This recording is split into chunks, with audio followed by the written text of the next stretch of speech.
Hello,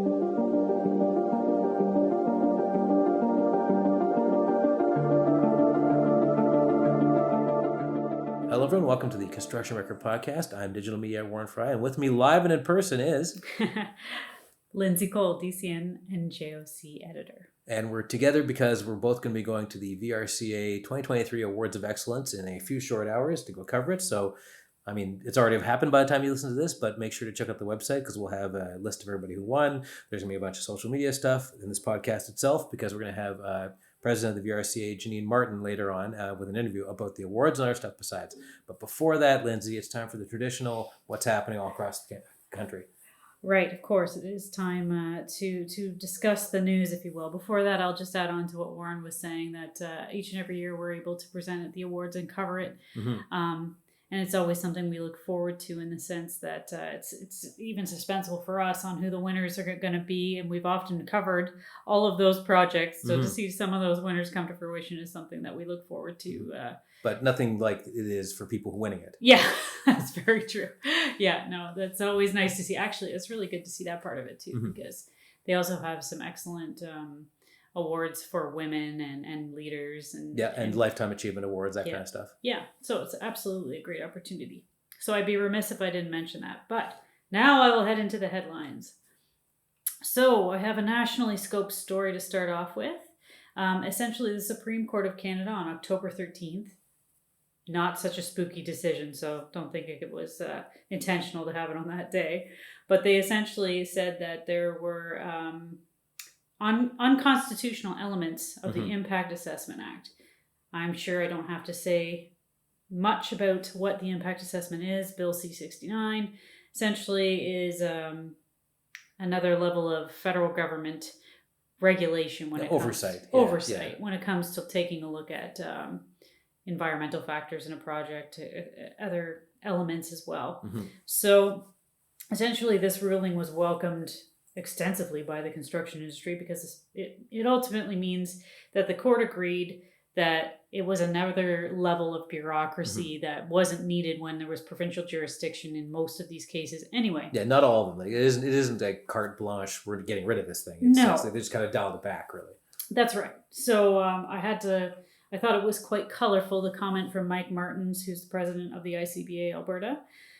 He basically said it was an ill-advised and heavy-handed Impact Assessment Act that damaged Canada's economy, prosperity, and the families that depended on it. He said it's been tossed in the trash can where it belongs. Ouch, that is colorful. It was colorful, yeah, for sure.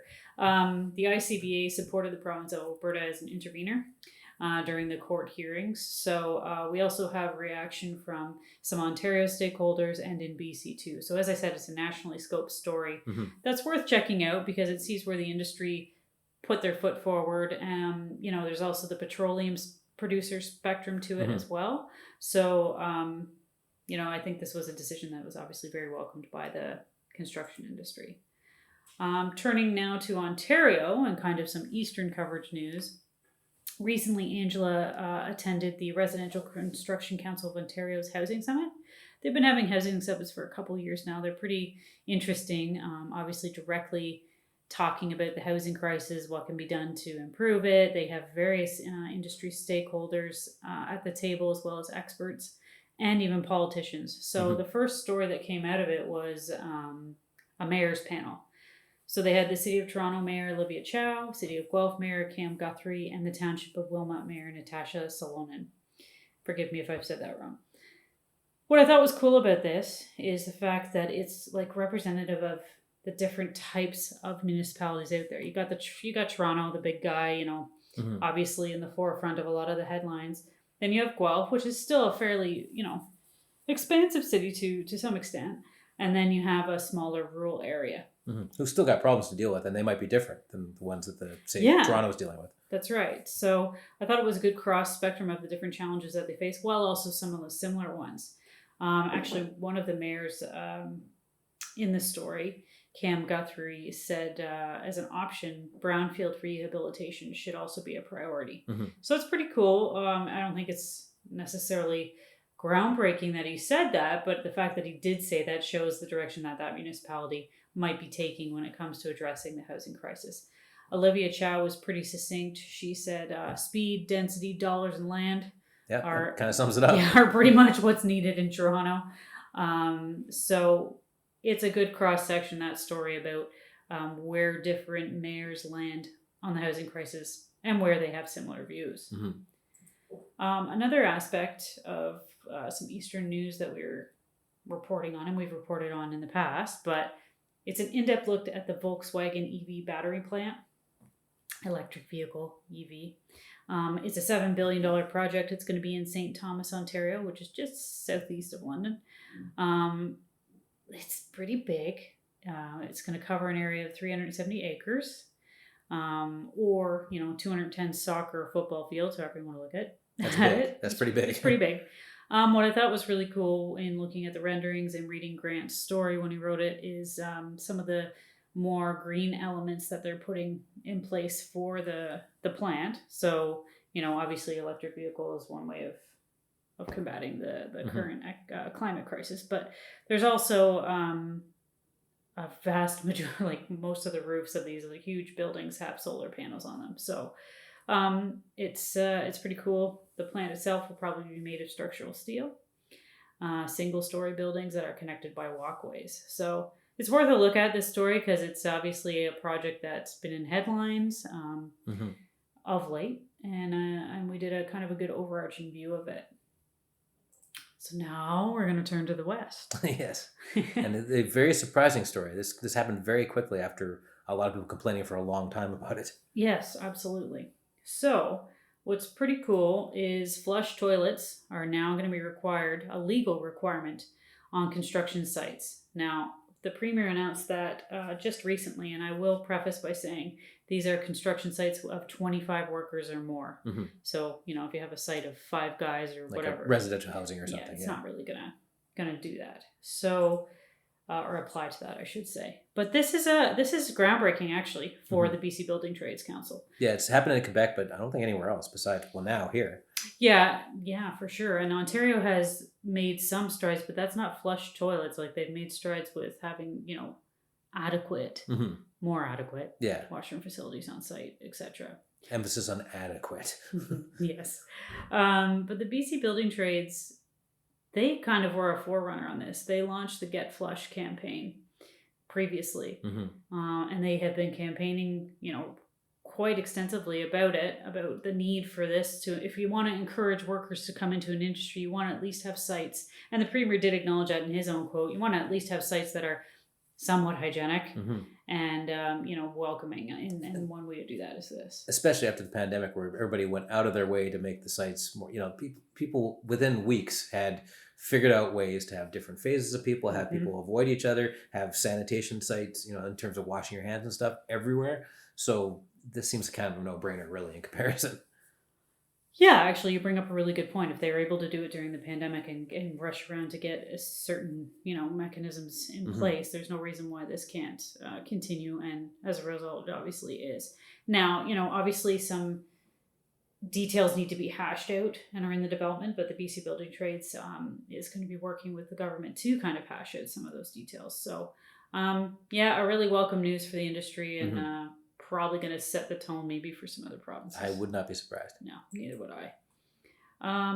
Another Western story that I thought was interesting that we just recently covered is a $6 billion development in Winnipeg that is going to be taking place over 4 phases over 20 years.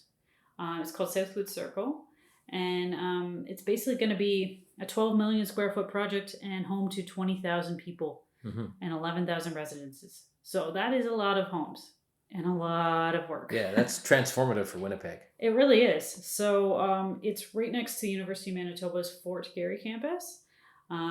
So basically the developer was interviewed in the story, or I should say the CEO of UN Properties GP Inc. Mm-hmm. Was interviewed in the story and just kind of outlines, apart from its huge colossal size, outlines what's entailed in the project and why it's important to their community, which is not, necessarily that earth-shattering in the sense that it's obviously needed. But what's cool about it is what it will entail and the mixture of features it will have. Mm-hmm. So definitely, I think worth checking out there. And that pretty much sums up our headlines from the East and West. But it's Okay. nice to actually be sitting next to my Yay. colleague for once out west. Hooray!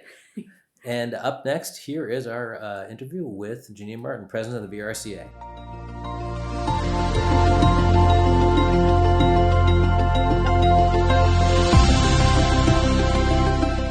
I'm here with Jeannine Martin, the president of the Vancouver Regional Construction Association. we're here because it's the 2023 Awards of Excellence and the Gold Awards. I should probably explain because I always have to remember every year.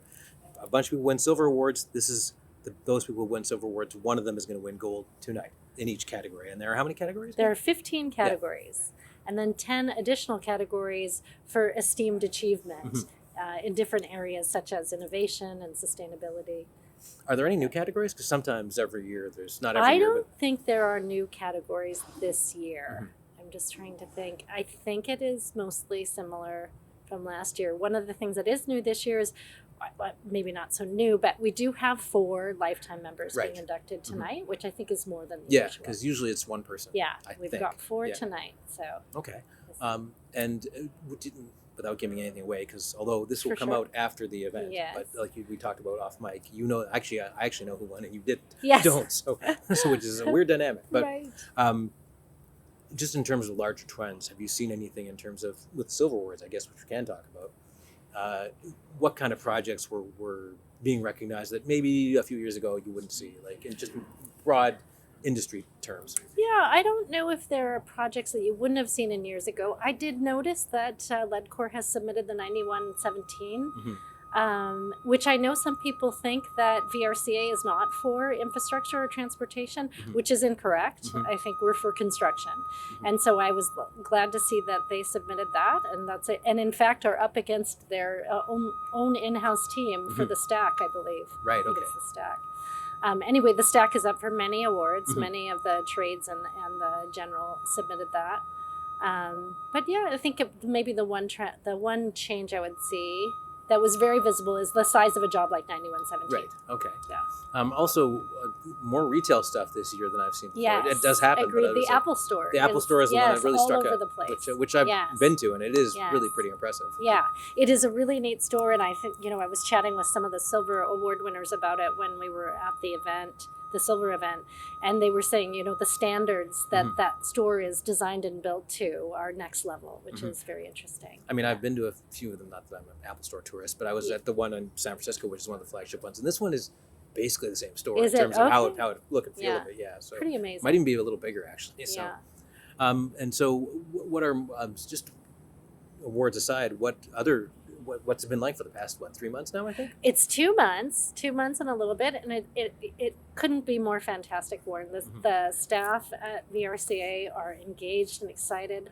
The members, the amount of time and energy they commit to the organization and to enhancing what we do in construction, it's very inspiring, actually. And in fact, for the lifetime members tonight, I was just on a call earlier today with one of the lifetime members who'll be inducted tonight, Rick Wagner from Maxwell Floors, and just doing the hard work all the time, monitoring or hosting a call of, I think there were 10 trades on there, giving feedback for future meetings that Warren's going to have about how trades in Canada are working, contract issues, things like that. So yeah, it's amazing, the VRCA organization and the commitment that the industry has to it. So yeah, I feel so lucky. Well, speaking of organization and the awards, you got this jury, which has been a constant the whole time. Yeah. How was it coming in and sort of working with them as the new president? Yes. But you've also got this body of kind of wise old people who know what they're doing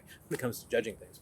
Well, the awards were already judged by the time I came in. So I feel a little bit lucky that I didn't have to get involved in that. And the awards committee, from what I understand, it's pretty consistent, similar people. And so it keeps for a similar standard coming across. And yeah, I think one of the things I'll even say in my opening remarks tonight is I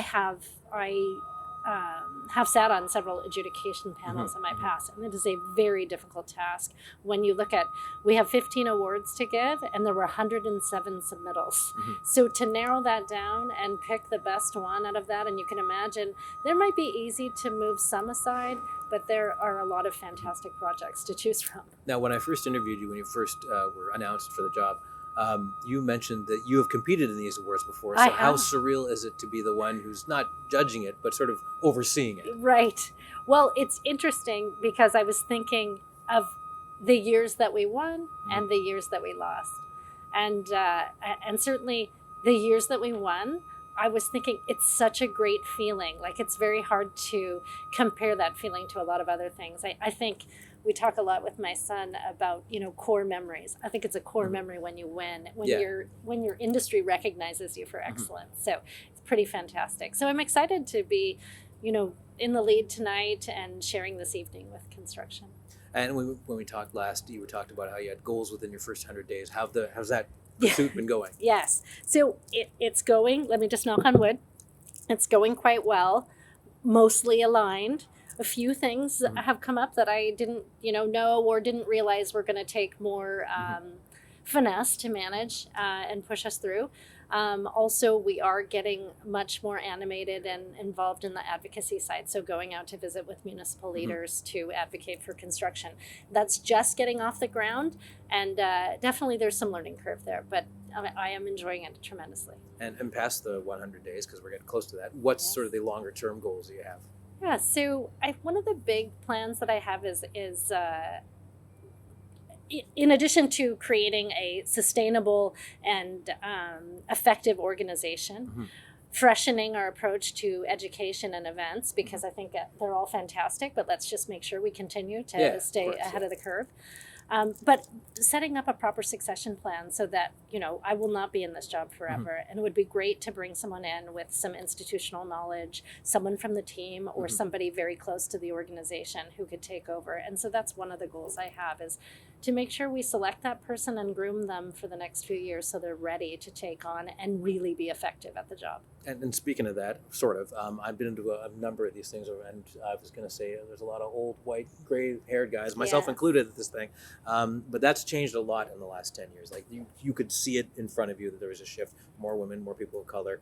I'm sure you're encouraging that to begin with, but maybe you could speak to that as just in the industry as a whole and VRCA in particular. So it's interesting, and I'm always a little bit shocked when somebody does bring up to me, for instance, I sent the list of the panel members to a friend. Well, I sent my speech to a friend to get some feedback, and her comment was, wow, only one woman on the judging panel. And I thought, gosh, again, we have to be reminded to be intentional about these things.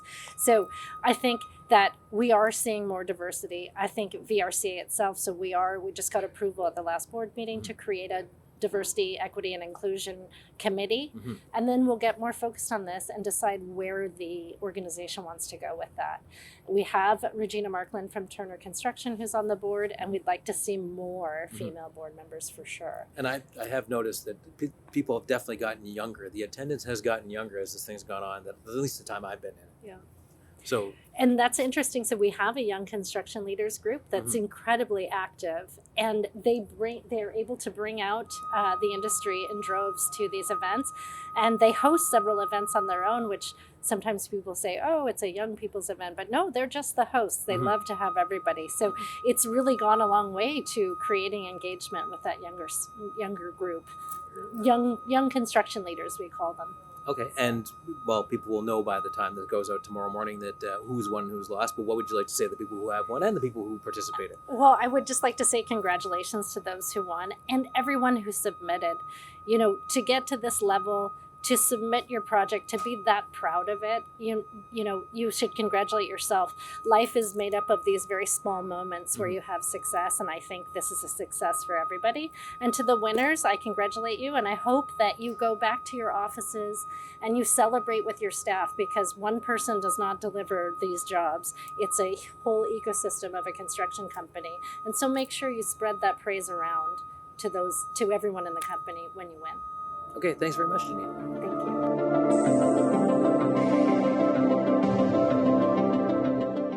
And that's it for this episode of the Construction Record Podcast. You can hear us on Spotify, Apple Music, and Amazon Music, as well as on our daily commercial news and Journal of Commerce websites. Thanks for listening.